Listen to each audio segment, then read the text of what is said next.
2000 Jeep Grand Cherokee. Now, I showed how to test that coil. If you need that, click on my name underneath this video for all my other how-to videos and you'll get that one.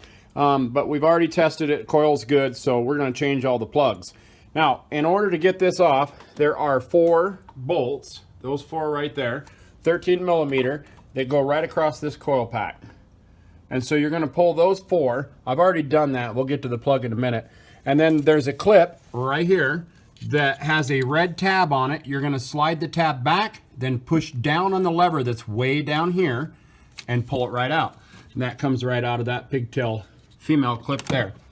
Okay, and then we have complete access to all the plugs. You can see the ratchet in there on the number 1, number 2 cylinder, number 3, number 4, number 5, and the number 6 cylinder.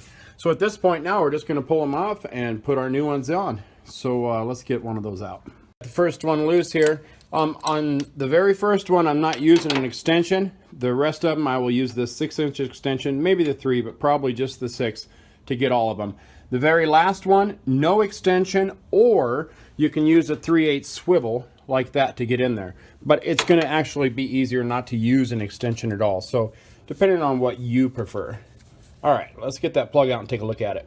You can get right through here as well. So I just wanted to show you that. I have a 6-inch and a 3-inch extension on it.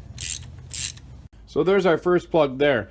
As these get used more and more, this gap opens up even more, so it makes a weaker spark. The closer it is, the hotter and quicker the spark is. So if you're running a little bit sluggish, this could be why. And that will decrease your fuel mileage. So one thing that you want to look at when you pull these spark plugs out of the box is make sure that they didn't get dropped. You see how much closer that filament is? Bam, that's some really bad gas mileage right there. So a lot of times, well, in some cases, these will get dropped and that'll get bent in. So you want to check the pre-gapped on here to make sure it's gapped.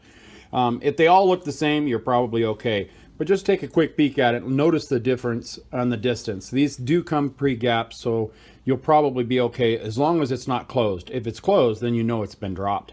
And then you're going to need to re-gap it. So I think that's it. We're just going to do one at a time. Now we'll put it back in. We'll reassemble the coil. The coil pack can go down through here and then back through this hose. Shove it down, pop our clip in, slide our red clip over, and for the 13 millimeter bolts. I think you get all that. So I hope this video helps you out. Please click like, please click subscribe, click on my name underneath this video for all my other how-to videos. And as always, guys, enjoy.